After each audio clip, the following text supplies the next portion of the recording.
ايوا اجيو نهضروا على الكولاجين والالاستين.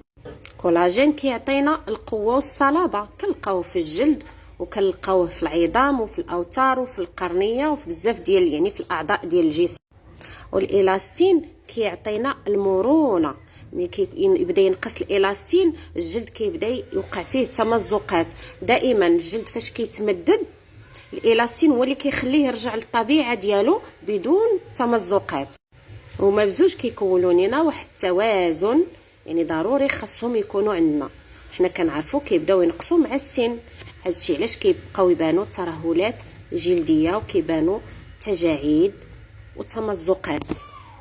والالاستين حتى هو لا نقص كنبداو نلقاو بحال الكدمات في الجلد ديالنا، والجروح ما كتبغيش تبرى دغيا.